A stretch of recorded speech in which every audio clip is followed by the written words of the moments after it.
तो और एक बात और, आपके मन में यह सवाल कभी न कभी तो आया होगा कि हमारे गोस्वामी तुलसीदास जी ने रामायण की रचना 7 अध्याय में ही क्यों की, अर्थात 7 मंगलाचरण के श्लोकों में ही क्यों की। 7 में भी कर सकते थे, 8 में भी कर सकते थे और 5 में भी कर सकते थे, लेकिन उन्होंने 7 में ही की।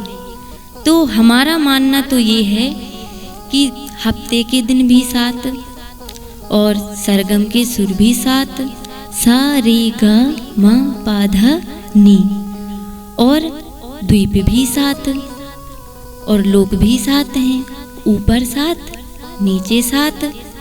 और एक बात और कि राम जी की 12 राशियों में से राशि भी 7वीं, और हमें मरना भी तो इन्हीं 7 दिनों में है।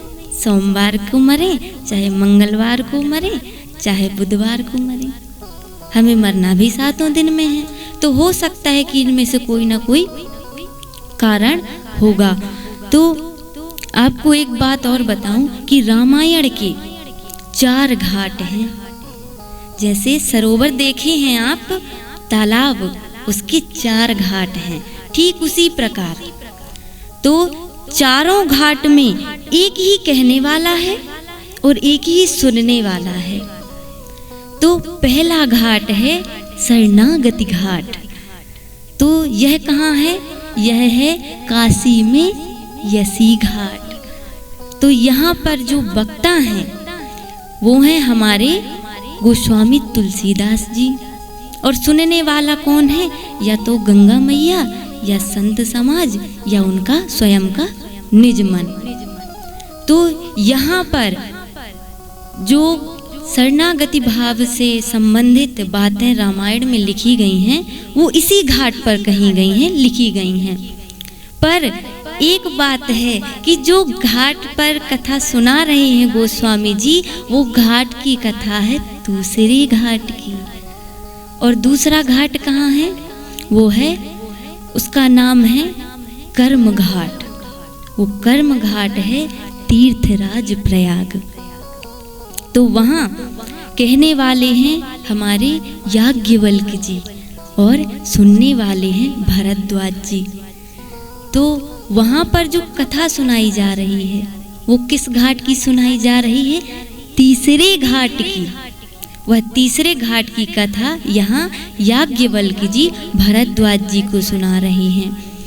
अपने रामचरितमानस में जो भी कर्म से संबंधित बातें हैं वो उसी घाट पर कही गई।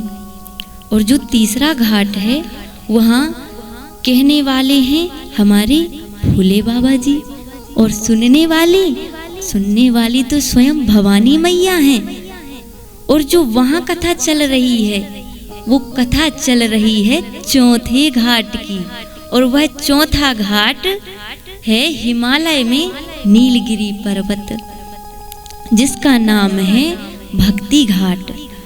तो भक्ति घाट में कथा कहने वाले हैं कागभुसुंडी जी महाराज, यानी कौआ, और सुनने वाले हैं हमारे गरुण देव जी।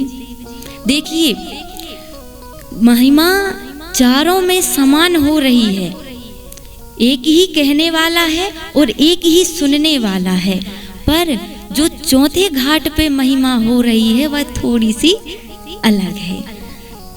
तीनों घाट पे एक कहने वाला है और एक सुनने वाला है, लेकिन चौथे घाट पे वक्ता तो कह रहे हैं लेकिन सुनने वाले भी महिमा गा रहे हैं। जैसे जिस भाव से हम आपको कथा सुनाते हैं, अगर उसी भाव से आप कथा सुने तो कथा में तो आनंद ही आ जाए।